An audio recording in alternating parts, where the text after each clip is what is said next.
The finals has only been out a week, but even in that small amount of time, I know there are some updates that the game needs ASAP.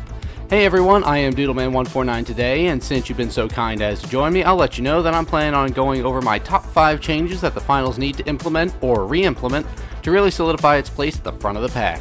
Whether you agree or disagree with me, let me know your thoughts on the game in the comments below. Now, do you have what it takes to reach the finals?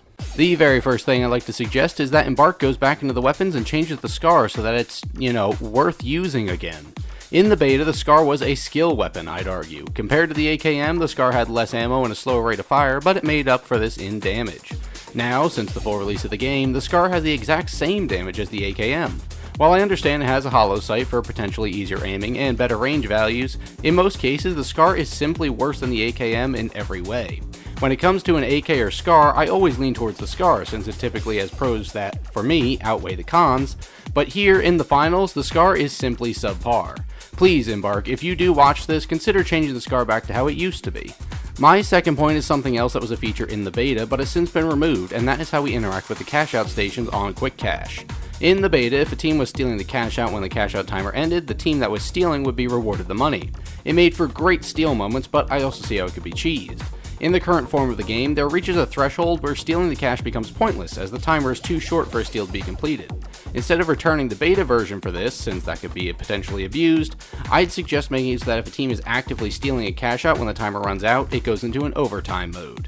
This would mean that if the person stealing were to stop stealing once overtime engages, the original owner of the cash would still get the reward. However, if the person stealing the cash continues to steal it, the timer wouldn't run out until they finish the steal. This would make going for a steal at all times a worthwhile endeavor instead of the last few seconds being worthless as nothing could be changed. My third suggestion goes back to the same suggestion I made in the beta improvements video. It's linked in the top right of your screen and is also in the description and pinned comment if you want to watch it later.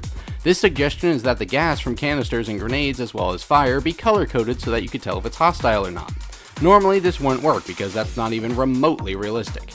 However, given that the finals is a game show, this is perfectly feasible. Flames and gases should be green when friendly and red when hostile. Very simple, very clearly defined colors to determine whether or not you should run into an area. Either that or make all gas and fire damage damaging to everyone, forcing players to tactically use those weapons. My fourth point is much the same as my third in that I covered it in a previous video. I think the game could benefit from more than just 2 game modes, so I'll reiterate that here. One area that would need improvement prior to launch is an increase in game modes. I do enjoy the game show theme of the game and how both Quick Cash and Bank It are focused on money-based objectives, but I'd still like to see some variation on the modes. A King of the Hill style mode with perhaps occupying various banks across the map could work out. Capture the Flag could be interesting with the small multiple teams, and despite how some may view it, I think Squad Deathmatch could work really well given the small team size and the fact there's already multiple teams. Embark would need to be very careful though, as too many game modes could segment the player base too much, but at the same time we need more than just Quick Cash and Bank It to keep the game occupied for a long time. So with that, my final suggestion to really improve the game is a new one for this video. It's not something that was in the beta, and it is not something that I've already previously talked about. Wow, I know, it took me long enough to get here, but my final suggestion is drastically improving the social menus. If there's one thing this game does poorly, and this is the only thing that I think it does poorly, is that the social menus are just bad. Not going to say awful, but it's just bad.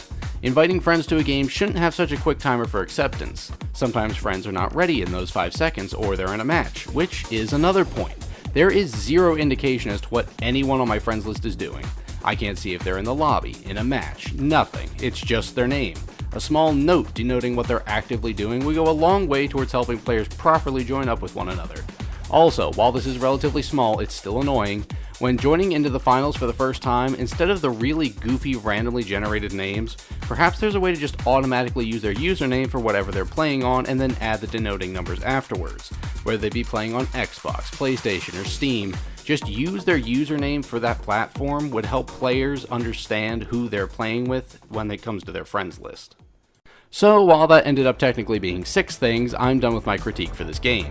Did you notice I didn't talk about the TTK? And that's because it's perfectly balanced for this style of game. There are many things that I love about the finals. A video on that would be significantly longer, and unfortunately the algorithm hates content that isn't hate bait, so I went with the negatives of the finals. Not that any of these are legitimate problems with the game, except for the social menu. They're mostly nitpicks, but they're all things that could be improved to solidify the finals as the best FPS of this year. If you want to hear about all the things I love about this game, then let me know, and perhaps I'll get that video together as well. If any of my finals videos gain any good traction, that is. Doubtful, but who knows. If you're working at Embark and you are watching this, I just want to say thanks for a great gaming experience, and I truly hope to see you all succeed. Hopefully you can take some of these suggestions and really boost up the finals even more. Remember to like and subscribe for more fantastic finals content, and add me in-game at doodleman149 #5805 so we can get some games in together. I'm always in the market for some new teammates to get some dubs with. I've been Doodleman149, you've all been great, and until next time, I will see you later.